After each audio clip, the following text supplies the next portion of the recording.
Ara millor. Torno a començar? No, no cal. Agrair un any més la possibilitat que el fòrum facilita que es pugui debatre sobre un tema que preocupa des de moltes òptiques, preocupa, interessa, ocupa des de moltes òptiques. Jo crec que totes les persones que esteu en aquesta sala en aquests moments, entre tots representaríem d'alguna manera tots aquests sectors de persones que preocupen, uns des de la vessant professional, altres des de la vessant de persones que han tingut experiències o tenen experiències directes sobre el tema, etc., o persones que simplement tenen opinió i volen opinar sobre el mateix, no? Sabeu que aquests actes s'organitzen conjuntament amb el Consorci Hospitalari de Vic, conjuntament amb l'Associació de Familiars de Malalts Mentals d'Osona, conjuntament amb la Universitat de Vic, i compta amb tota una colla d'entitats col·laboradores, una d'elles el Fòrum de Debats, no vull dir el llistat perquè segurament ara me'n deixaria algun, però queda clar que és obra col·lectiva i queda clar que és una cosa que és entre tots i totes que podem avançar-hi. Aquest any tenim, ja veieu, una taula extraordinària de persones amb expertesa, cadascú ja ens explicarà quina és la seva, però amb expertesa i per tant amb capacitat de transmetre allò que saben, allò que coneixen, allò que pretenen transmetre. Veureu que els testimonis i els continguts són importants. Per què? Perquè aquest any el lema internacional o la paraula clau, diguem-ne, internacional, té a veure amb el concepte de la dignitat, i això automàticament ens transporta a coses que ells plantejaran, com és la capacitat d'empoderar les persones per fer front a les dificultats que puguin tenir en un moment determinat, i això no solament, diguem-ne, ha de ser així per evitar bàsicament dues coses que la temàtica d'avui parla, que és el concepte d'estigma i sobretot el d'autoestigma. Alguns, ja sabeu, considerem que la sobirania és cosa col·lectiva, però també és cosa individual, i avui veurem una mostra d'un plantejament d'aquest tipus, és d'empoderar una persona perquè sigui capaç de planificar decisions conjuntament amb els seus equips terapèutics, amb la seva família, amb els seus companys, en definitiva amb qui cregui convenient, el seu nucli de convivència, etc., és una manera d'empoderar i una manera d'exercir sobirania personal. Aquest seria un dels reptes que personalment penso que en aquests moments, diguem-ne, tenim com a societat, de dir quina capacitat real té la persona que en un moment determinat de la seva vida, per la raó que sigui, això sabeu que des de la ciència, des de l'evidència científica tant convencional com no convencional hi pot haver diverses explicacions, però que entra en crisi, per dir-ho així, què fem d'aquesta crisi, com la porta, com té el suport adequat, etc. I sobretot quina capacitat d'autoresolució o capacitat de decidir coses en relació al seu propi procés. Aquest és un repte present. Venim d'un sistema social i sanitari, alguns consideren encara excessivament paternalista, en el pitjor sentit del terme, perquè la desprotecció excessiva tots sabem que no permet que la persona desenvolupi de manera prou adequada no les seves dificultats, sinó les seves capacitats i potencialitats. És a dir, aparentment hi ha protecció, però el que moltes vegades també hi ha és incapacitat o genera incapacitat per poder desenvolupar. I una altra qüestió, potser més d'un sector determinat de la gent, que diguem-ne ens agrada pensar sobre això, pensem que la salut mental té un altre dels reptes en aquests moments, que és situar-se a nivell del segle XXI en un aspecte molt important, que és allò, podríem posar un paral·lelisme en el món de la salut, allò que van representar les malalties infeccioses en un moment determinat. Això és una manera d'explicar-ho, hi ha altres maneres, però sí, per exemple, algú va dir els casos de còlera que tenim, no perquè vulgui comparar situacions, és com a exemple. A part de resoldre el cas individual, si canviem les aigües, les canalitzacions públiques de les aigües, tots guanyarem en salut pública. Potser seria hora també que des dels governs, des de la pròpia societat, quedés molt clar quines són les coses que caldria millorar entre tots i totes per la salut mental. Com a part essencial de la salut humana, la salut mental no és una cosa a part, és part essencial de la condició humana. Per tant, si m'apureu, si em permeteu, diria gairebé la part més noble de la salut humana, en tant que el que afecta és cosa intrínsecament de persones i de persones humanes en aquest cas. Per tant, des d'aquí fer una petita crida, agrair-vos que estigueu aquí i passo ja la paraula a l'Àngels Verdagí, que ella és la que coordinarà els ponents, els presentarà i ens tornarem a veure en el moment del debat. La idea és, si us sembla, aprofitar aquestes 2 hores que tenim fins a les 10, que cadascú pugui sortir d'aquí amb la idea de que la sessió li sigui profitosa. Gràcies.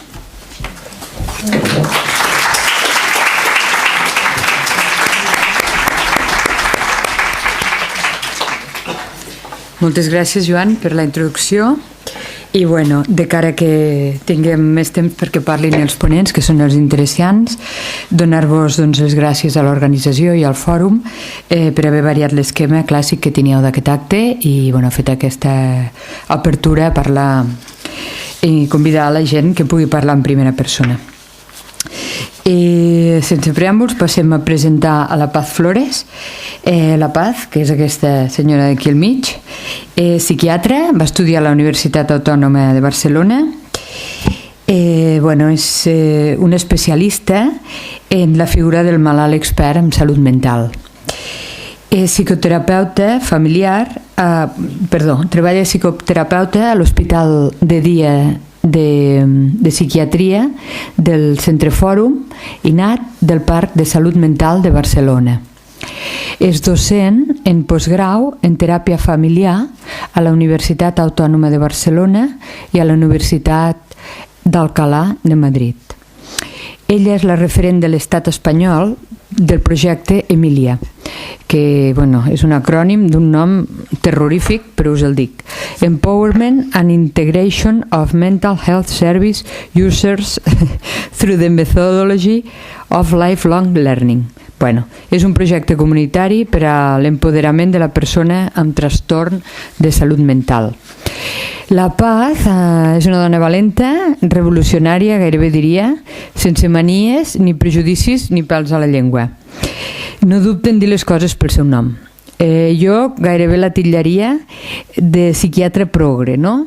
Abans li dia, però que no se m'enfadi, per la seva postura d'entendre el pacient com a coterapeuta, sobretot en temps, ara potser és un tema ja més de moda veure-ho així, però fa l'efecte que quan ella va començar era una mica predicar al desert. Aquesta és una tendència que és el que us dic, si ve nord enllà, no? Com diria el poeta, fa molts anys que és una realitat i a més de manera molt eficaç. En aquest país tot just ara se'n comença a parlar. També comptarem amb la mirada lúcida de 2 persones que viuen el trastorn en primera persona. L'Hernán San Pietro, que és aquest noi d'aquí, és psicòleg social, és professional per la Universitat Autònoma de Barcelona i treballa de consultor docent a la Universitat Oberta de Catalunya. És activista, cofundador i l'actual secretari d'una associació que es diu Activament Catalunya. Activament Catalunya Associació, És una de les poques associacions autogestionades 100% per persones amb experiència d'enfermetat mental o el que diem en primera persona. També és secretari de la Fundació Veus, que és la Federació Catalana d'Entitats de Salut Mental en Primera Persona, és a dir, recull la veu de les associacions de les persones que han viscut un problema de salut mental. És vicepresident d'Obertament, que és un ambiciós projecte desenvolupat a l'àmbit territorial de Catalunya que du a terme una campanya autoestigma. És un referent i és una experiència pionera a l'estat espanyol. Una mica inspirada amb les campanyes escoceses i angleses com See Me o Time to Change. L'Hernán fa 12 anys que viu a Catalunya i té un domini del català, ja haureu parlat, increïble, i ha escrit també, admirable. Ha estat dels primers professionals a sortir de l'armari, i fa 6 anys, com us he dit, cofunda Activament. És un ideòleg, un militant compromès, és un home conegut i molt estimat en aquest àmbit de la salut mental en primera persona. I en darrer terme, la Cristina, Cristina Martín, poetessa, també és coneguda amb el nom de la princesa Inca. Com ella diu, com vaig llegir en una contra de La Vanguardia, que a ella li agradaria dir que és una estudiant intermitent de psicologia. No sé, ella ens ho explicarà. És poetessa i té 3 llibres publicats: Crujido, La mujer precipicio i Dormidos en el nunca. Activista en salut mental des de fa 12 anys, és col·laboradora de Ràdio Nicòsia, de la cadena SER, i esperem que ens ofereixi la lectura d'alguns dels seus poemes, que són impressionants, ja ho veureu. Us preguntareu per què es fa dir la princesa Inca. Jo també m'ho preguntava, fins que vaig llegir a La Vanguardia també la contra, que es feia dir així perquè la causa del seu primer internament va ser un deliri on tu pensaves que eres una princesa Inca, no? Ja em corregirà, si no.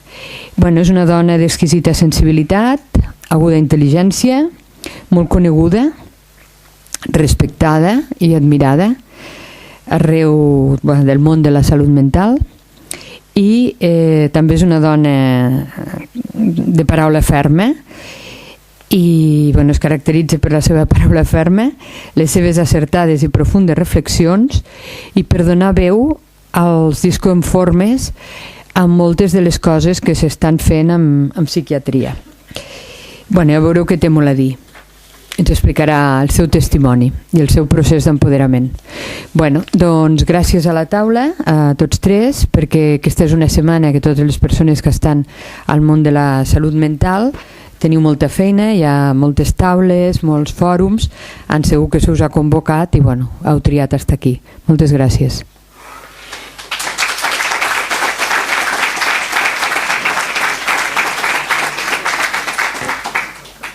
Donem la paraula a la doctora Flores. Bones tardes. Jo volia agrair a l'organització i sobretot a l'Àngels, que ha sigut la que ens ha empenyat en venir aquí des de fa mesos, que ens va proposar el presentar una experiència que jo no soc tan experta, com diu ella, però perquè de fet parlo perquè m'ha tocat parlar a mi, però evidentment les experiències que nosaltres hem portat a terme s'han fet perquè hem pogut comptar amb equips de treball. Vull dir, jo crec que un dels elements de qualsevol moviment o qualsevol activitat que es pugui portar a terme en qualsevol camp, però sobretot en el camp de la salut mental, que moltes vegades el que patim tots és la solitud, doncs un element important és que això s'ha fet amb més gent que no ha vingut aquí, però que evidentment no es portaria a terme un projecte d'una envergadura que vam fer durant 5 anys si no fos per l'ajuda de tota una gent que ens va ajudar, tant des del punt de vista professional, evidentment, com del punt de vista dels participants en el projecte.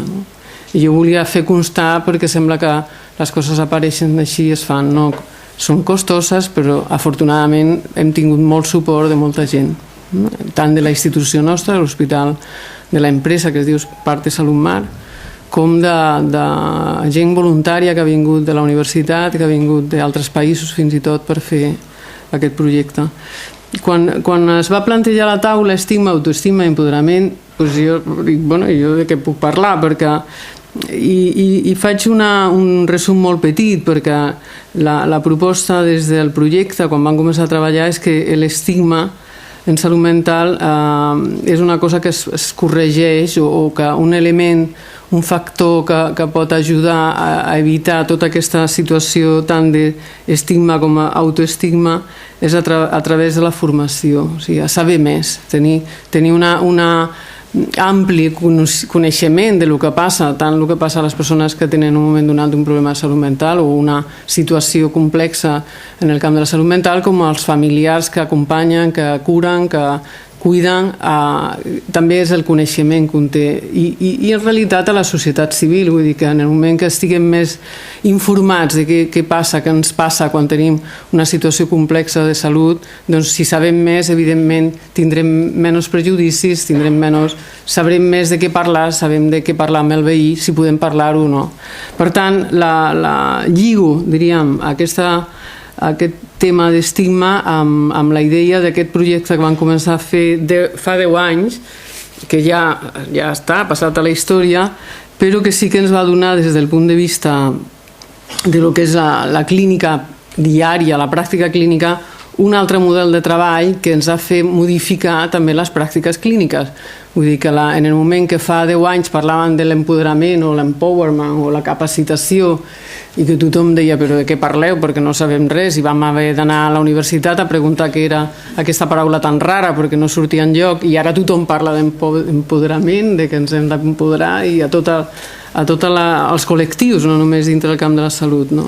Però no sabien ni de què parlava, i el que parlem és que cada un ha de treure a fora i ha de tenir suport per treure a fora el que té a dintre, dirien, la capacitat de resoldre situacions, de moure-se en situacions adverses, complexes, i que tots tenim potencialitats que hem de tenir l'oportunitat de treure-les, de posar-les sobre la taula i de poder-les compartir també. I això ho vam fer nosaltres a través d'un projecte que es diu el Projecte Emília, que té el nom aquest tan pomposo, que Emília és un acrònim. Emília aquí sona el nom, tenim coneguts que es diu Emília, però a Europa Emília no sap ningú que Emília és un nom aquí. Però es van quedar amb l'Emília, van acabar el projecte i es va constituir l'associació d'emilianos, que diem, l'associació on estem els professionals que van treballar, els usuaris que van participar al projecte, amics i coneguts, i familiars i gent que té interès en treballar en aquesta línia. Jo vull fer... He portat com una agenda per ordenar-me jo, perquè si no faig un lío, d'una mica el que parlaré. Jo crec que no s'han de preocupar perquè em saltaré moltes coses, o sigui que no seré breu. Per què introdueixo això que poso, concepte de recuperació? Nosaltres pensem que el model que vam posar en marxa quan vam treballar a l'Emília òbviament està basat en un element que té a veure un canvi de paradigma dintre del camp de la salut mental. I el canvi de paradigma o el canvi del que és el que estem parlant és que estem parlant d'altres coses. No estem parlant del model mèdic habitual, que l'havia comentat el Joan a l'inici, sinó que estem parlant d'altres característiques que ens fa que ens podem portar en un territori que també podem veure la malaltia o la salut o la no salut des d'un punt de vista que ens pugui permetre actuar d'una manera diferent com hem fet fins ara. Per tant, sí que és un element suficientment important com per dir, a veure de què parlo quan parlo de recuperació, perquè pugui ser transmissible i que pugui dir m'interessa aquest camí o no m'interessa, o potser això no serveix per res, o és tornar a parlar del mateix. Per això volia fer uns apunts sobre la recuperació. Nosaltres en el projecte vam proposar, a través del projecte, i també perquè nosaltres des de Barcelona, diríem, de l'equip d'aquí, vam proposar que faríem formació d'usuaris de professionals.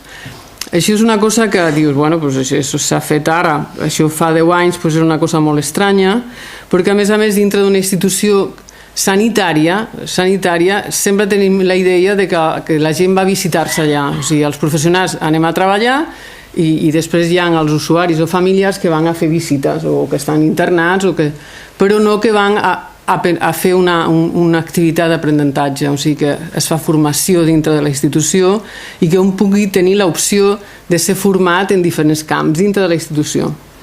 Això va ser un model que també a nosaltres ens va cridar molt l'atenció i que implica una sèrie de canvis. Vull dir que en compte de proposar un tractament, entre cometes, el que es proposa és fer un seminari sobre com manegar els efectes secundaris de la medicació, o què faig si el meu fill al matí no es vol aixecar del llit, o què fem quan alguna persona es nega a prendre medicaments, etc. Llavors fem formació sobre aquests aspectes que tenen a veure amb la persona que està en una situació de crisi i els cuidadors que estan atenent amb aquesta persona i els professionals que estan intervenint també en aquesta situació. Per tant, es va fer una formació adreçada a diferents col·lectius i també a professionals, perquè professionals jo crec que és una de les qüestions que, ja que estic aquí com professional, que sembla ser, doncs hi ha una qüestió que és el més complexa dintre del camp parlo de metges, però també infermeria, auxiliars i en altres estaments, és canviar la nostra percepció de l'assistència, no?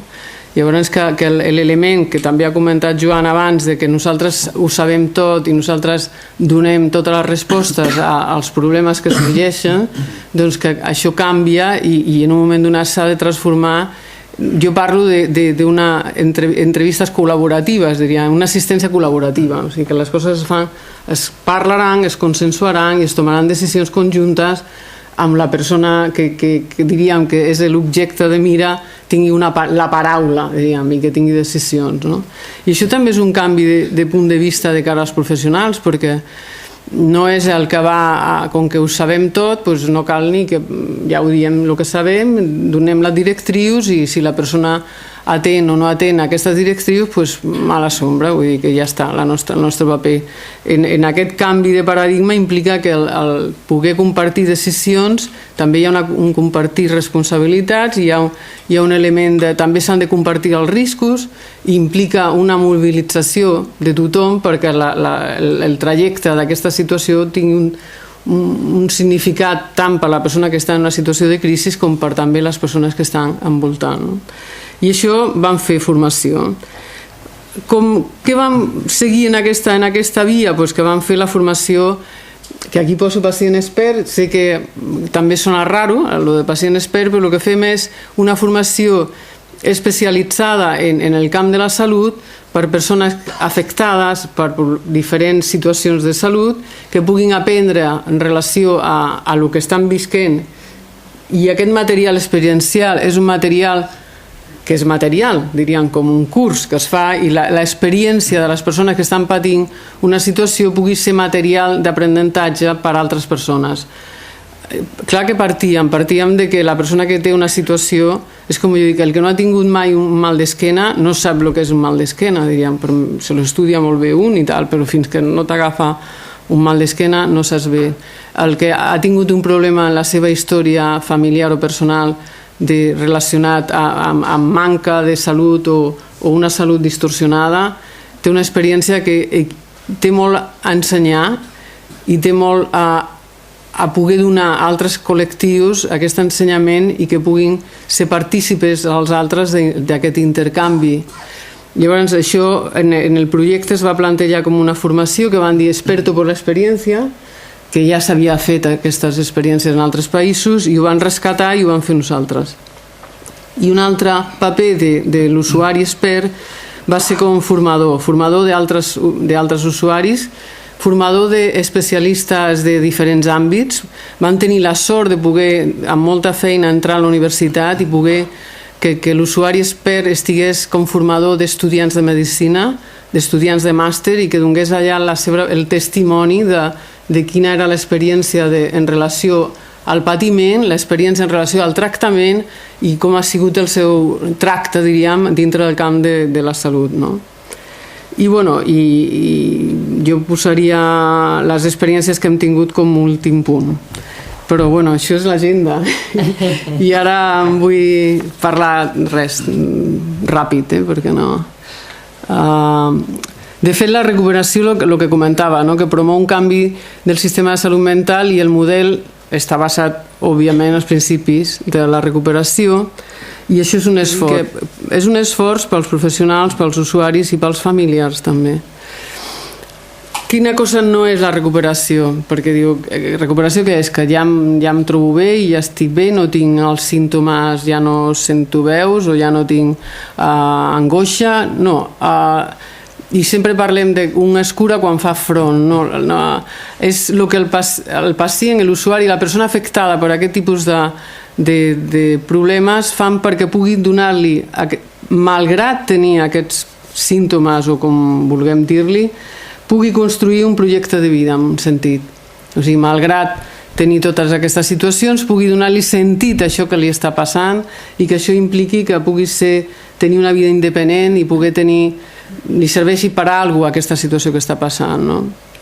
Per tant, és un procés que la persona afectada o l'usuari l'ha d'experimentar i que té un element que jo li comentava avui amb un senyor que venia a veure'm a parlar del seu fill, que té a veure amb el sentiment d'esperança. nosaltres pensem que no nosaltres, tota la gent que treballa a la recuperació, diríem, posem per sobre de tot l'esperança. Jo crec que les persones que estem en contacte amb situacions complexes de mala salut o de salut diversa en el camp de les malalties mentals, hem de mantenir per sobre de tot l'esperança, transmitir l'esperança i donar peu a moure situacions que la persona pugui pensar d'una manera que el futur que té per endavant no és el futur fosc i negre que sempre es planteja, perquè quan nosaltres fem entrevistes, i jo comento això amb estudiants que venen, i que nosaltres fem entrevistes a la clínica, diríem que l'únic que fem és detectar misèries, amb perdó, diríem. Sempre anem a buscar el que no funciona, no? Sempre és que si li passa tal cosa, si està deprimit, si ha pensat en morir-se, si no dorm, si no menja, sempre és una qüestió negativa, i hem de fer una transformació de l'entrevista a veure quines coses podem rescatar, quines coses poden les persones de la seva història personal, de la seva història familiar, poden rescatar com algo que els serveix, que els ha fet funcionar, i que al llarg de famílies que han tingut situacions complexíssimes i dificilíssimes, com les mateixes famílies, les mateixes persones afectades han fet per tirar endavant, no? I el canvi aquest és com una cosa de moure el cap a veure quines coses són les que es poden aprofitar del malestar, no? També, evidentment, a través de la recuperació el que s'estimula és el que un es pugui manegar per si mateix, diríem, no? Però sempre pensant que cada un té una manera de funcionar diferent, no? I que aquesta manera de funcionar, entre la relació que estableix amb els professionals i amb altres companys, els hi va donar la possibilitat de trobar una manera d'autoajudar-se, o del help self, o el que és moviments d'autoajuda entre iguals, diríem, no?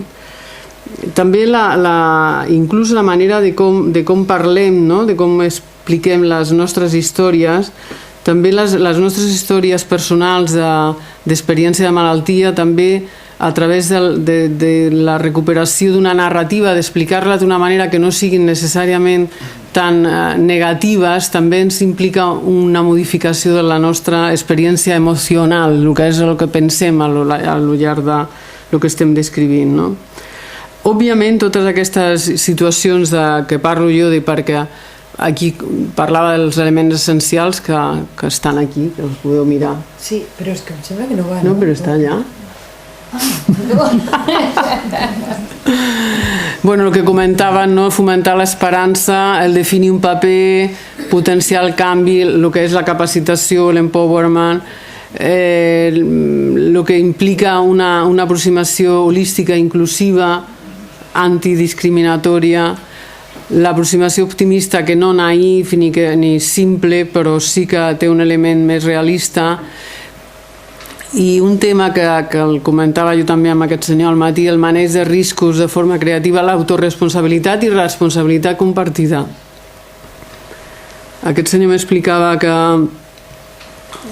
té un fill amb veus, que té veus, i com tota la família ara està canviant d'estratègia i volen aïllar-se a una població petita i estar fora de context perquè no hi hagin problemes, no? O sigui, perquè si el nano té una actitud estranya, dintre d'una població més petita i aïllada, així no se n'entera ningú i tot queda bé, no?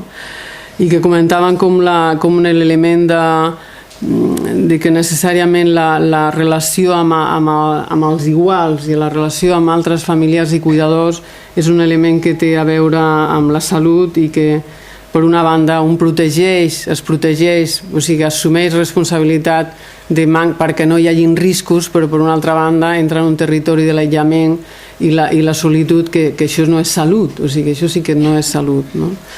I que és una qüestió que sempre podem estar en aquest territori, no?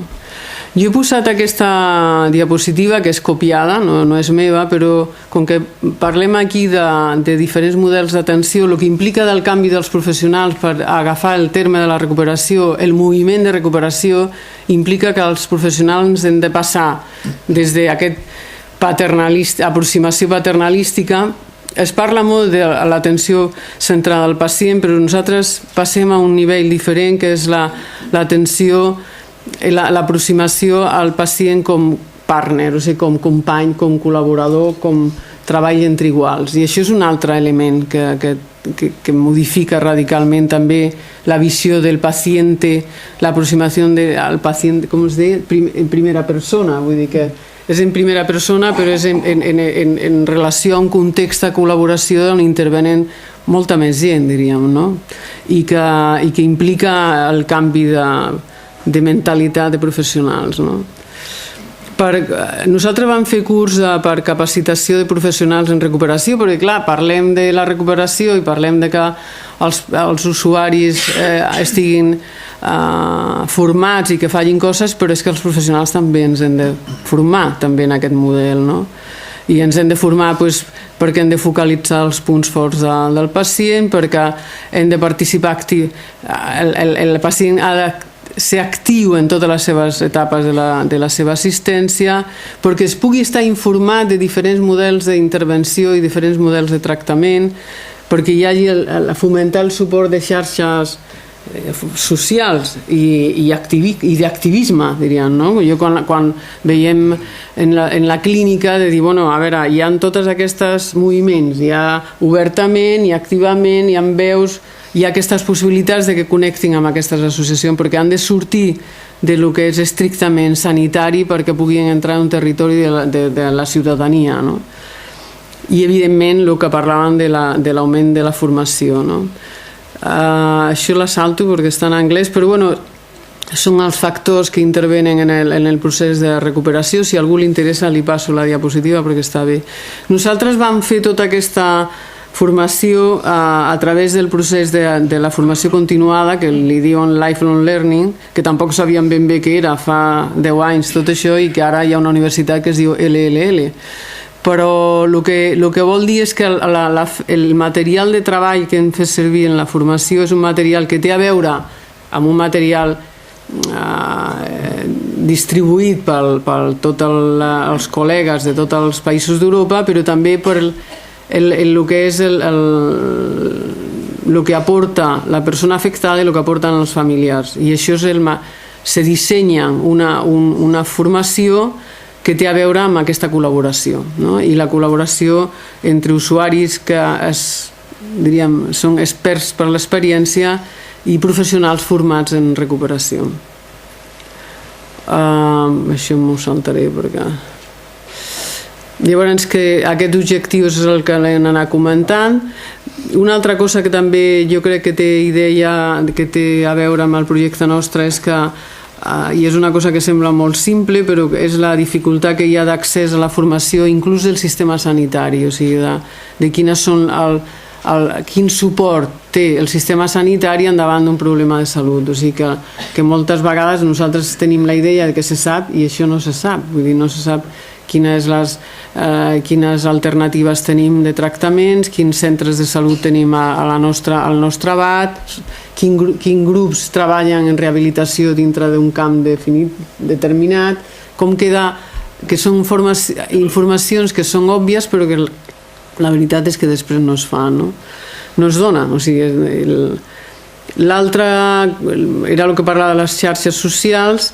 El pacient expert també fa, o l'expert per l'experiència se forma en habilitats comunicatives i també en què passa amb l'equip terapèutic a lo llarg de tot el model assistencial, que també és una cosa que sembla que tothom ho sap i no sap. O sigui, quan a nosaltres ens explica una persona afectada que li passa alguna cosa i que de cop es troba a casa seva un equip que ve a buscar-lo i que se l'emporta a la Guàrdia Urbana al servei d'urgències, no entén absolutament res, ni la família ni ningú, ni què passa allà, amb qui pot comptar, què és el que li espera després, què és el que passarà després quan surt de l'hospital, què és el que passa en la vida d'aquesta persona quan se fa un informe, em posa un diagnòstic X, etc.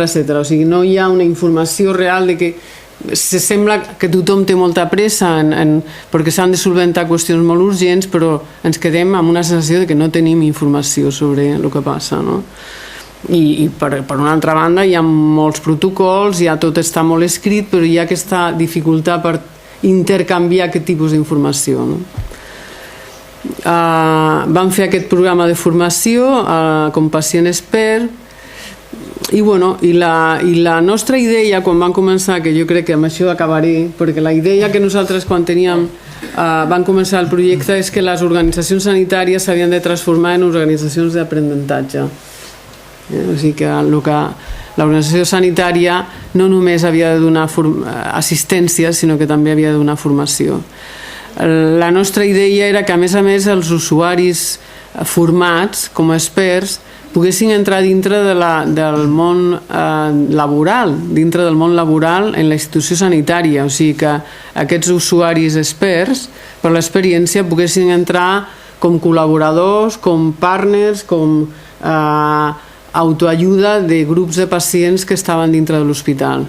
En l'època que nosaltres vam començar a parlar del projecte i vam parlar amb el servei nostre, hi havia una possibilitat, es va començar a parlar inclús que fos una tarea financiada, o sigui que el pacient expert o l'expert per l'experiència pogués estar al servei d'urgències assessorant a gent que va a urgències, que no sap què passa i que té una persona que pot treballar com a igual i pugui informar.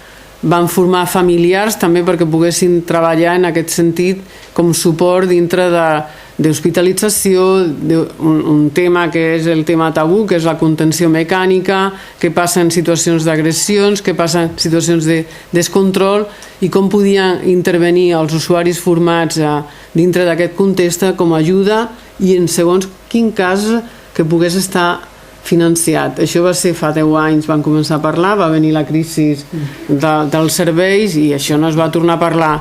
Sí que s'ha pogut col·laborar amb usuaris que han vingut a la institució com usuaris experts i han treballat dintre de la nostra unitat com los emilianos que diem nosaltres, que venen als grups d'hospital de dia o que fan formació d'altres usuaris i d'altres professionals. Però lamentablement, perquè va ser una pèrdua, com ha sigut una pèrdua per tothom, aquesta situació de crisi social que evidentment afecta a la qüestió sanitària i que afecta sobretot jo crec que a la salut mental, evidentment, no? Perquè té a veure amb tota una dificultat d'accés tant per lo que és assistencial com inclús parlava quan venia cap aquí com els professionals, ja acabo, o sigui que jo faig una crida perquè els professionals joves es posin en marxa perquè puguin canviar de paradigma dintre del camp de l'assistència, però per això necessiten temps també per treballar. Cada vegada tenim menys temps per treballar, per escoltar, que és la tarea més important que fa el professional de la salut, i això hem de lluitar tots. Quan diu ella que soc psiquiatra progre, no ho sé, vull dir, jo estic disposada a lluitar perquè tinguem més temps perquè puguem parlar i puguem escoltar. Gràcies.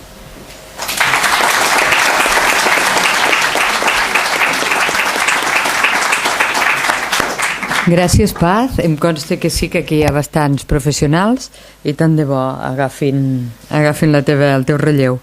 Doncs ara donarem pas a la paraula, el torn de paraula de l'Hernán. Hernán?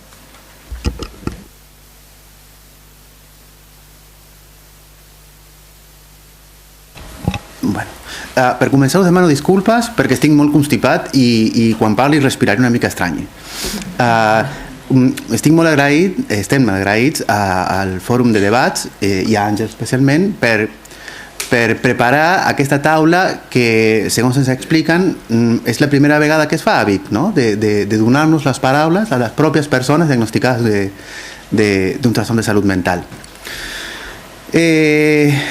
Jo parlaré de la meva experiència personal i de com vaig passar de viure un ingrés i sortir en la vida que d'alguna manera se't cau, no? Que surts en un diagnòstic i és un pes que és com portar una losa a sobre. I com vaig passar d'aquí fins al punt actual que entre moltes persones portem endavant un moviment associatiu en primera persona que té bastanta força i que creix, no és només un petit grup. Vam començar 6 persones i actualment som 174-175 persones i ens estem desplegant pel territori, perquè una de les idees també seria poder arribar també aquí a Vic. Sempre es fa la distinció, no?, quan es fan espai així, que és un espai perquè puguin compartir professionals, familiars i persones usuàries. I es fa la distinció en 3 categories. I a mi em sobta perquè jo soc totes 3 coses. Jo soc professional, familiar i persona diagnosticada, no? Com si la formació acadèmica d'alguna manera fos un antídot contra el patiment que podem viure, i no és així, no? Qualsevol persona, la vida es pot donar molts cops i es pot fer passar per un problema de salut mental. Sovint em pregunten com pots ser psicòleg i tens un diagnòstic de trastorn mental sever, i a mi, no sé, una cosa que li responc normalment, no? Un oncòleg també pot passar per un problema de càncer, doncs és exactament igual. Vale. El tema del diagnòstic i l'autoestigma. A mi em va passar una cosa molt particular. Jo sabia què em succeïa. Quan jo vaig començar a tenir la crisi més gran, ja havia passat algun altre problema de salut mental més jove i més petit, quan jo vaig començar a tenir una crisi de salut mental severa, jo sabia que m'estava succeint. Tens moments que és difícil acceptar, no?, el que estàs vivint, però reconeixes els símptomes i no feia falta que ningú em diagnostiqués. Però jo no anava a demanar ajuda per la por que tenia a les conseqüències socials que em podia comportar ser diagnosticat o que m'identifiquessin com una persona, no?, que pren medicació psiquiàtrica, que porta un diagnòstic, perquè jo treballava en l'àmbit, no?, en la docència, fent investigació, i jo reproduïa tots aquests prejudicis socials, perquè així com la formació acadèmica no ens fa immunes al patiment, ser professionals de salut mental tampoc ens cura dels prejudicis socials, els continuem reproduint, els prejudicis socials. I en aquest sentit, i això ens passa molt, no?, també jo crec que té una qüestió a veure amb l'educació de gènere, que els homes tenim més dificultats per demanar ajuda, i que les persones arribem al circuit sanitari en salut mental quan estem molt greus. I en el meu cas, jo vaig arribar després d'un intent de suïcidi. I aleshores, a mi, no és que jo al seu moment vaig decidir conscientment sortir de l'armari, sinó que l'armari em va fer fora, no? Perquè el context laboral va ser molt cridaner, no?, la situació d'un company que ningú havia enregistrat que estava passant un problema de salut mental.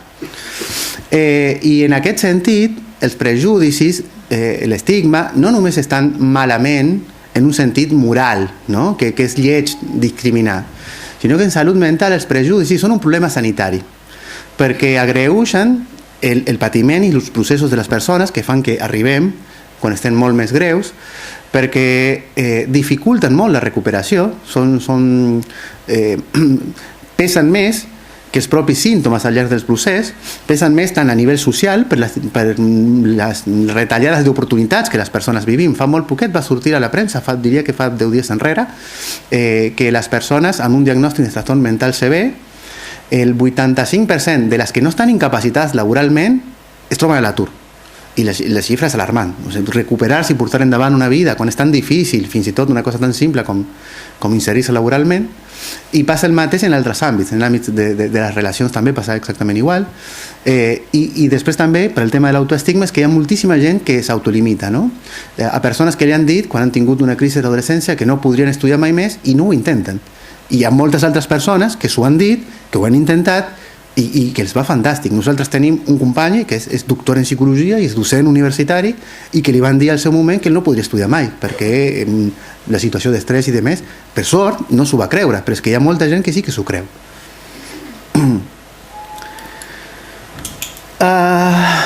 Del diagnòstic a l'autoestigma, bueno, exactament. Com jo treballava, aleshores jo treballava en Espora Sinergies, que és una consultora que fa recerca, avaluació, disseny de projectes. Són l'empresa que va dissenyar la campanya obertament. I quan jo vaig tenir un ingrés, quan vaig sortir, em vaig recomprar la feina, em van venir a buscar del món associatiu per participar, no?, i fer activisme. Jo vaig tenir aquesta sort de que vaig trobar un moviment associatiu que em va recollir quan em vaig trobar malament, perquè la majoria de la gent ni tan sols sap que existeix això.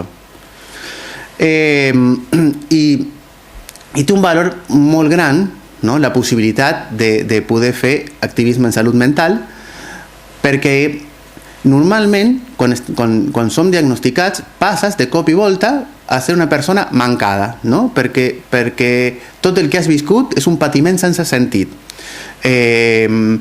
Qualsevol tipus de problema de salut mental sempre es veu, per dir un exemple, no? Si tu has passat un brot, doncs el brot no té cap sentit, ni les veus que escoltes, si has passat un episodi de mania o una depressió, és simplement diguem, un patiment que has d'intentar superar, deixar enrere i que millor oblidar, no? Perquè no té res a aportar, és com un dolor buit.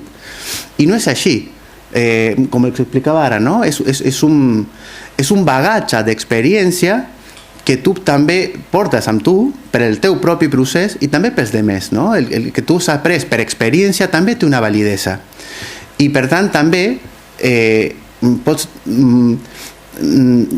això que has passat i que t'ho ha fet patir tant, a tu t'atorga la possibilitat de poder ajudar d'altres que en aquell moment ho estan passant, no? És el que podem dir tan simplement com ser una referència per ensenyar que la recuperació és possible. I això també és important, per exemple, que des de fa un temps ens comencen a obrir, no, l'acadèmia per a fer formacions en l'escola d'infermeria o per a fer formació a MIR, PIR i AIR de salut mental, perquè els professionals quan es troben, i sobretot no, els que estan fent les pràctiques, que les fan en aguts i subaguts, és a dir, es troben amb persones que estan en el pitjor moment, no? I sembla que una persona que passa un problema de salut mental està sempre i tota la seva vida en brot o en un episodi de mania o en un episodi de depressió. I la majoria de la vida, per sort, no és així. I bueno, és això, no? El tema de poder atorgar-li un sentit positiu al que hem viscut i poder també compartir-lo amb altres persones que en aquell moment puguin estar necessitant d'altres referències per veure que la recuperació és possible. I una cosa que és molt important és que permet trencar el rol de malalt, sí? El rol de malalt és una dinàmica en la qual tu comences a comportar-te a partir d'un moment determinat com si sempre fossis aquell tipus de persona, no? Que perpetua d'alguna manera la situació. El que estem dient, tu pots tenir símptomes en un moment determinat que estàs fent crisis, però la resta de la vida, la majoria del temps, estàs asimptomàtic o aprens a conviure amb els teus símptomes. Però quan tu agafes el rol de malalt, tota la teva vida és com si sempre estiguessis en aquell moment, sí? I és així perquè els demés també et miren així. Els rols socials no són només un comportament d'una persona, sinó que és una relació. I en bona mesura l'atribució del rol de malalt suposa això, no? Que sempre algú t'ha de cuidar, que sempre algú t'ha d'orientar, que sempre algú ha de prendre les decisions per tu, que sempre algú s'ha de fer càrrec de la teva vida. Sí?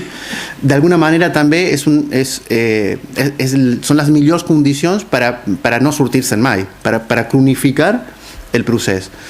I és això, no? És molt incapacitant. El que dèiem abans, d'unes persones que li diuen que no podran estudiar, que no podran treballar, que millor que no siguin mares perquè no podrien, no? Que no podrien criar fills. Nosaltres tenim una companya, per exemple, que volia ser mare i el seu primer embaràs la van obligar a avortar perquè una persona amb el seu diagnòstic no podria mai ser mare i actualment ho va tornar a intentar, va ser mare i és mare d'una filla que és campiona catalana en una de les categories d'atletisme juvenil. I moltíssima gent es queda amb aquestes limitacions, sí? que etiqueten a la persona com si tota la seva vida fos com en aquell moment de crisi. I el rol de malalt la gent també les assumeix, no? Té a veure amb que la persona s'identifica amb el diagnòstic, amb l'etiqueta i passa a entendre tota la seva vida en funció d'un nom. Nosaltres, per exemple, quan ve una persona i li fem una acollida, molt sovint ens passa que es presenta i diuen soc esquizofrènic, i dius, ostres, tu com et dius, no? Quina és la teva vida, per què has vingut, què vol dir soc esquizofrènic? Com si fossin una categoria, un tipus d'ésser determinat, no? Que sempre es comportaran d'una determinada manera i dues persones en la mateixa etiqueta són absolutament diferents, no hi ha 10 o 20 tipus de persones. I és també això, no? El paternalisme i aquesta manera de que sempre algú pren les decisions per tu, que sempre algú pren cura de tu, doncs genera irresponsabilització, no? Fins i tot aquest discurs de que el que et passa no té res a veure amb el teu context vital, no? Aquests reduccionismes que es fa que un problema de salut mental és un desbalance de qüestions neuroquímiques, per tant, tu no tens res a fer més enllà de prendre la medicació. I, de fet, l'única decisió possible que et deixa aquest discurs és decidir si te la prens o no te la prens. No dona més alternatives vitals. És l'única... És de veritat. Que diuen, clar, per què no se la prens? Perquè és l'únic que pot decidir. No té una altra alternativa de decisió. I genera moltíssima dependència, no? Les persones no acaben fer un projecte vital propi per aquest context en el qual sempre tenen algú més que s'ha de fer càrrec de si mateixos. Què va succeir? Bueno, quan una de les qüestions en les que nosaltres jo em vaig trobar aleshores, i altres persones, és que hi ha un model que reprodueix el paternalisme fins i tot en les entitats o associacions que se suposa que són de salut mental. I què vol dir aquest paternalisme? Vol dir que són estructures piramidals. Sí? De fet, la majoria de les institucions en les que estem acostumats i que vivim són piramidals, no? Que sempre hi ha un nivell de decisió superior a un mateix i un té un àmbit de decisió molt limitat. Sí? I poso un exemple, no? Quan nosaltres viatgem en avió et deixen decidir si menges peix o carn, i això no és un procés d'empoderament, vull dir, això no és poder decidir. La democràcia no hauria de ser únicament escollir entre dues alternatives polítiques per votar, ni entre tres ni entre quatre, no? La democràcia és un procés quotidià de decidir quin tipus de societat volem. I en el cas de la salut mental i el procés de recuperació entenem nosaltres que és el mateix, que quan et trobes dins d'una estructura piramidal, tot i que et donin una certa llibertat, no?, per prendre decisions, però l'estructura general del teu procés vital està molt determinat, no?, què pots fer. I, no sé, per dir, pots triar si vols anar a un taller de pintures o de percussió, vull dir, que està bé, que hi hagi, però igual el projecte de vida va molt més enllà que això. I per això vam decidir, no?, unes poques persones, aleshores érem 6, que vam decidir iniciar una entitat nova. Nosaltres vam néixer al caliu del 15M i vam decidir ser una entitat horitzontal. Per tant, ens vam basar en un model assembleari i en els grups d'ajuda mútua. I és això, no? En un grup d'ajuda mútua una persona té per compartir amb els altres la seva experiència, i tothom té la seva pròpia experiència, i no hi ha ningú que li digui al altre què ha de fer, no es donen consells, es basen en el respecte. Vale. I nosaltres, bueno, vam néixer el 2011, vam constituir activament Catalunya Associació, ens definim com un col·lectiu actiu de persones amb l'experiència del trastorn mental per abandonar aquestes etiquetes, no?, que sempre posen això, no?, pacient, usuari, que està bé en un context, però fora d'allò no, perquè vull dir, nosaltres som persones, però sobretot que algunes persones estaran en aquell moment determinat fent símptomes, altres simplement és una experiència vital que hem tingut, com hem tingut moltes altres experiències de vida. Doncs això, eren molt poquets, actualment som 176 persones, comencem a obrir delegacions territorials, que significa reproduir el model en altres contextos, ensenyar què és una assemblea, què són grups d'ajuda mútua, i que en altres llocs diferents la gent pugui decidir també el seu camí. Avui, per exemple, tenim uns quants companys que han vingut, no?, de la delegació Berguedà, que van néixer al juliol i que actualment són més de 30 persones, per exemple. Característiques, doncs això, no?, que actuem en primera persona, que no estem tutelats ni apadrinats i de fet som autosuficients. Ara comencem a vendre formació a altres entitats, però fins ara, vull dir, hem viscut sense demanar subvencions, entre nosaltres mateixos. El model bàsic de funcionament és l'assemblea. Nosaltres ens autogestionem, no tenim professionals no diagnosticats, de professionals són molts, tenim molts professionals, però no estem com a professionals, no? Nosaltres, per exemple, diem, hi ha un grup d'ajuda mútua en què tenim un company que és enginyer de camí i un altre que és arquitecte, i no fem urbanitzacions, estan per fer ajuda mútua. I això, una altra cosa també que sempre m'he entès que aquest model, no, horitzontal dins també ho hem de reproduir fora, i en aquest sentit hem entès la necessitat de treballar en xarxa amb altres entitats, entre les quals per exemple està Ràdio Nicòsia. Entenem que podem créixer des de la col·laboració i no des de la competència, que està molt bé que hi hagi diversitat també, com ja és valuosa la diversitat en les persones, també és valuosa la diversitat en les entitats. Que si hi ha, i poso un exemple diferent, no? No sé si algú d'aquí la coneix, però al seu moment hi havia a Barcelona l'Assemblea de Majares. L'Assemblea de Majares eren un grup de persones també amb un diagnòstic, però eren anarquistes, tenien un centre social ocupat, un menjador popular, eren antipsiquiatria, contrapsicologia, promovien no prendre la medicació, fantàstic. Hi ha gent a que aquell lloc li anava, era el seu lloc. Nosaltres tenim un altre posicionament, però a la gent en aquell espai li anava bé.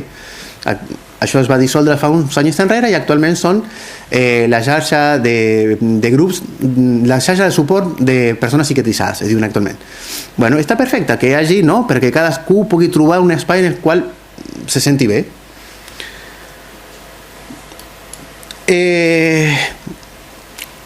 Nosaltres hem estructurat en 3 grans línies d'acció. Una primera que l'anomenem fer salut mental en primera persona. Fer salut mental en primera persona és això, bàsicament abandonar el rol de malalt i entendre que nosaltres també no només som pacients, sinó que també poden ser actius, no abandonar en aquesta posició. I tenim alguns grans models. La primera línia d'actuació, la primera, per exemple, és el grup d'ajuda mútua, en les quals tothom entén l'analogia, no? Funcionen com funciona Alcohòlics Anònims, bàsicament, no? Que no hi ha persones que no hagin passat per l'experiència i, a més, ningú li diu als altres què han de fer, sinó que cadascú comparteix què li ha servit a un mateix.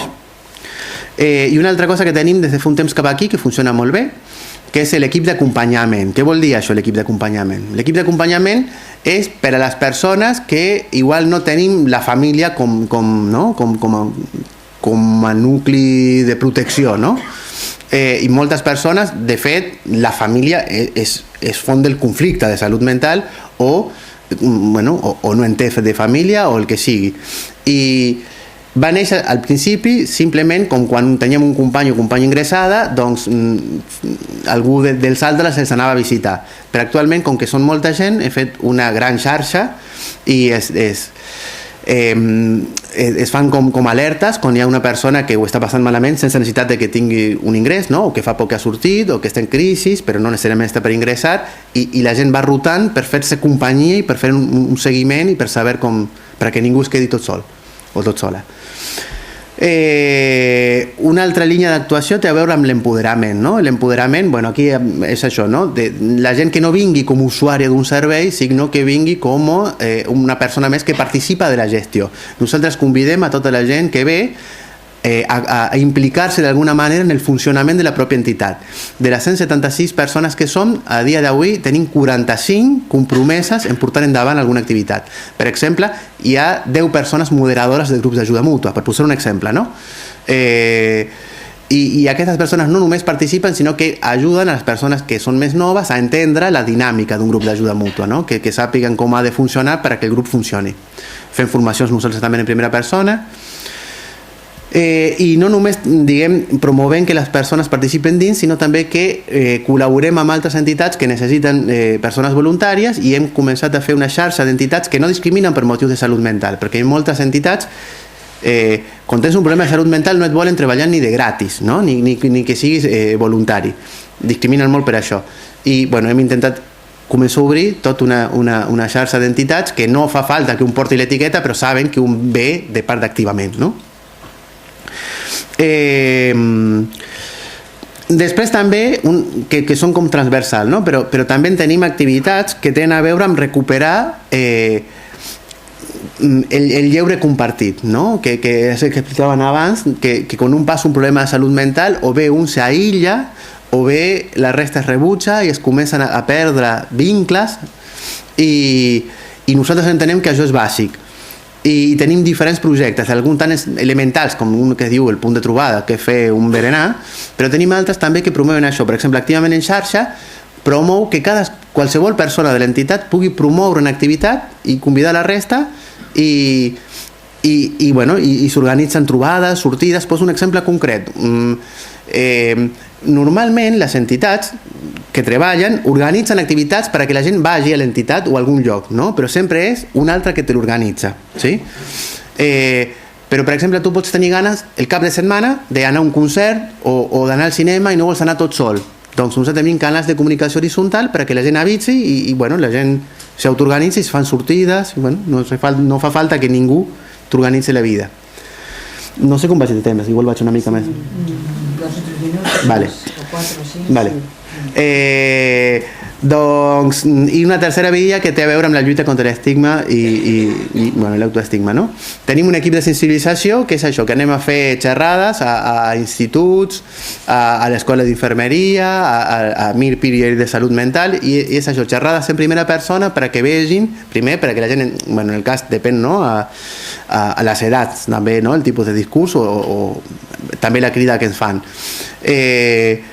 Però d'una banda és que ens coneguin, que deixin de veure, no?, la imatge que difonen els mitjans de comunicació, que et presenten com éssers absolutament diferents, monstruosos, irrecuperables, sempre cronificats, sempre en símptomes, i intentem això, no?, donar xerrades en primera persona per a trencar una mica tots aquests prejudicis.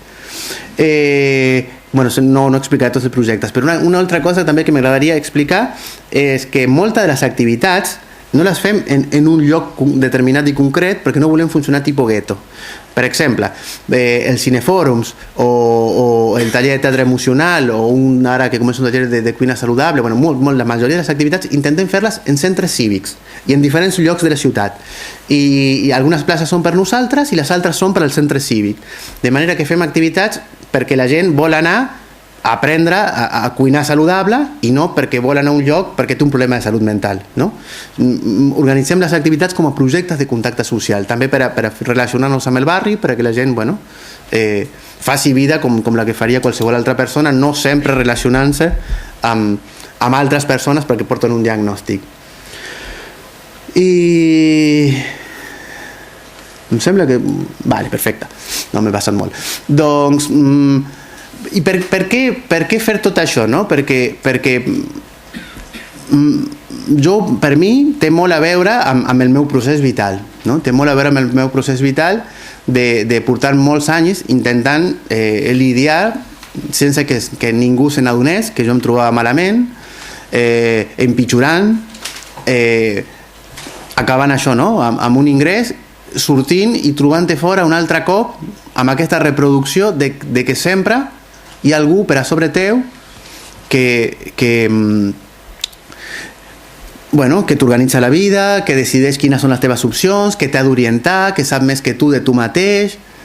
I el que nosaltres hem entès és que tenim un plus, tenim un aprenentatge que molta gent no en té i que a més podem ser autosuficients en molts contextes, no? Està molt, vull dir, cadascú té la seva família o no, i aquí tindran una pensió perquè tenen una incapacitat laboral i d'altres que treballem, hi haurà persones que tindran una família i d'altres que no, però tenim moltíssimes opcions per a desplegar la vida, per a realitzar-nos, per a sentir-nos bé amb nosaltres mateixos, i hi ha quelcom que fa molt bé, que és sentir-nos vàlids i útils per a altres persones, no? I això també ho promovem, que tothom d'alguna manera també pugui sentir-se vàlid i útil perquè pot oferir als demés, que no sempre som les persones que necessitem de l'ajuda dels demés, sinó que també podem donar aquesta ajuda als altres. Ja està.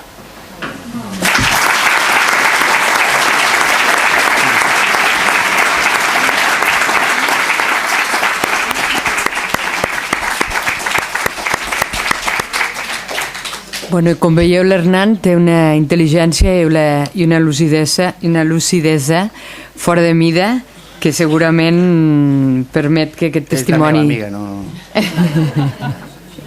No, ja, jo no dic res, ho veuen ells. Permet que aquest testimoni que acabes de donar, com l'has sabut transformar en riquesa personal, i no solament això, sinó en riquesa social, perquè, bueno, no sé si diu, perquè després em tracta malament, em diu que... Dic, no, bueno, és una persona molt coneguda, és realment un activista, un ideòleg, una persona molt coneguda en aquest món i un dels iniciadors i molt ferm, ideològicament. Bueno, i doncs passem a la Cristina. Hola. Bueno, gràcies a tots per haver vingut. A mi em venia de gust explicar una mica així, en una narració que he fet una mica la meva vida, relacionar una mica amb l'estigma. Cuando a los 20 años ingresé en un psiquiátrico de Barcelona, no había oído prácticamente nada de enfermedades mentales. De hecho, era una aplicada alumna de psicología en la Universidad de Barcelona. El ingreso fue largo y muy doloroso. Un encierro de 3 meses, con muchos momentos horribles, cuando me ataron o me encerraron en la habitación. Salí de aquel manicomio medicada hasta las trancas. Era evidente que no podía volver a la universidad ni tampoco volver a mi vida cotidiana anterior. Prácticamente no podía ni hablar y me movía como un robot o un zombie por la medicación. Fue en esos momentos cuando empecé a sentir el estigma. Un montón de gente que me rodeaba se apartó de mí. Yo ya no era la chica inteligente y divertida. Ya no salía de fiesta, ya no argumentaba con ingenio en una conversación, etc. Era una sombra de lo que había sido. Hubo gente que ya no volvía a llamarme nunca más. Se pensaban que me había vuelto tonta o podía ser peligrosa. Aparecieron todos los prejuicios habidos y por haber. Solo me quedaron 2 amigas y mi familia. Hay compañeros a los que no les queda nadie. Aún doy gracias de lo que a mí me pasó. La familia lejana, los vecinos, los conocidos, empiezan a desconfiar de ti. ¿Será peligrosa? ¿Será una loca agresiva? ¿Se puede uno fiar de ella? Estuve 1 año con una depresión profunda y sola prácticamente. Al entrar en un hospital de día, conocí gente que comprendía mis sensaciones y situación. Aprendí mucho allí de mis compañeros, no del centro, que tenía una dinámica torpe e infantil. Parecía una guardería de enfermos mentales. No aprendí nada del centro, pero hice un grupo de amigos de los cuales hoy, 16 años después, aún conservo algunos. Conociendo gente que comprendía mis ideas y sufrimiento, mi autoestigma bajó en picado. Yo había llegado a pensar que era tonta, que no valía para nada. Me pensaba que todo el mundo se daría cuenta de mi problema mental, como si llevara el famoso estigma dibujado en la frente. Cuando alguien sale de un ingreso psiquiátrico o de un psiquiatra con un diagnóstico bajo el brazo, siente el pequeño alivio de ponerle nombre a su dolor y a la vez el peso de ese diagnóstico que cae sobre ti con mucha fuerza. Escrito a fuego lo que dicen que eres, un enfermo. Pero no un enfermo que puede hablar de su enfermedad con tranquilidad y encontrar empatía en los otros, un cáncer, un accidente, cualquier enfermedad física, sino que pasas a ser un enfermo que tiene que esconder lo que tiene. Su dolor debe ser silenciado, que no lo sepan los vecinos, la tía cual, el primo cual, los compañeros de estudio, lo del trabajo, etc. El diagnosticado de enfermedad mental debe esconder su sufrimiento, sabiendo que el estigma social es muy fuerte. Plantearse en la normalidad es algo, creo, necesario para un diagnosticado de enfermedad mental, porque las fronteras entre locura y normalidad pueden ser muy difusas. ¿Dónde están los normales? ¿Dónde están los sanos en salud mental? Hay dolor, sí, mucho dolor, pero llamar enfermo a algo conlleva que hay algo sano en contraposición. Y si alguien de esta sala se considera un sano mental, que nos explique a los demás en qué consiste eso. Acabo con unos poemas, pues mi lenguaje natural es la poesía, y ella ha sido para mí la gran medicación que ha salvado mi vida.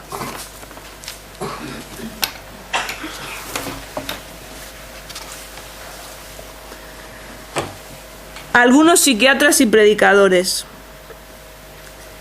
No tienes derecho a decirme si debo o no debo. Nadie es más que nadie. Ni tus libros me valen, porque yo tengo los míos, y a veces no hay libros, que la vida es observar y notar cómo duele esa misma vida en el origen profundo de las venas. Dejar que te voltee y te hunda, mirar si tiene la forma olvidada de una ciudad que visitaste hace años y queda en el recuerdo. Tú no tienes derecho a decirme si soy o no soy, porque ser nadie sabe. Todos somos miedo y alegría, y a la vez agua y hastío. Derecho jamás a decirme si valgo o no valgo, porque no hay números en el alma, ni pastillas para el alma, no hay precio aunque insistan, vendiéndonos en cada esquina. No tienes derecho tú jamás a ser yo. Y os leo otro.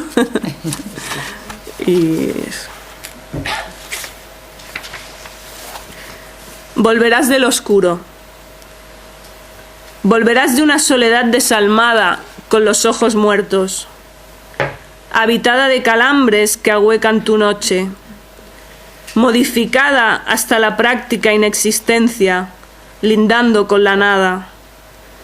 Volverás sucia con el dolor sucio, con el agua sucia entre los dientes, con tu ropa negra y las pestañas deshilachadas con agujas.